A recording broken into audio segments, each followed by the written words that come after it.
గౌరవించండి, ప్రజల తీర్పును గౌరవించండి. కేతన్పల్లి మున్సిపాలిటీలో వెంటనే ఎన్నికలు పెట్టాలని మేము డిమాండ్ చేస్తా ఉన్నాం. ఎలక్షన్ కమిషన్ కూడా మేము డిమాండ్ చేస్తున్నాం. కేతన్పల్లిలో అట్లాగే మరి ఇబ్రహీంపట్నంలో, ఖానాపూర్లో ఎక్కడెక్కడైతే ఎన్నికలు పెండింగ్ లో పెట్టారో వెంటనే ఎన్నికలు పెట్టండి, నిజాయితీగా పెట్టండి.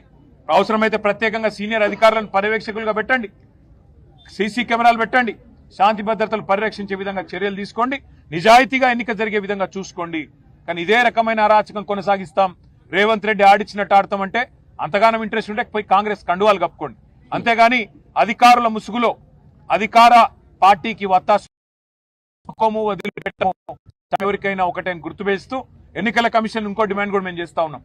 కేతన్పల్లి మున్సిపాలిటీలో మొన్న మా మహిళా కౌన్సిలర్ల మీద అసభ్యంగా ప్రవర్తించిన వెధవలు ఎవరైతే థర్డ్ రేట్ కౌన్సిలర్లు కాంగ్రెస్ వాళ్ళు ఉన్నారో వాళ్ళ మీద చట్టపరంగా చర్య తీసుకోవాలి. ఆ కేతన్పల్లి మున్సిపాలిటీ ఏ వీడియో వాళ్ళు ఎలక్షన్ కమిషన్ షూట్ చేసినారో బయట పెట్టండి. సీసీ కెమెరాల్లో మొత్తం నిక్షిప్తం అయ్యింది. ఎవరు తప్పు చేశారో వాళ్ళ మీద కేసులు పెట్టండి. తప్పు చేయని వాళ్ళ మీద కేసులు పెట్టి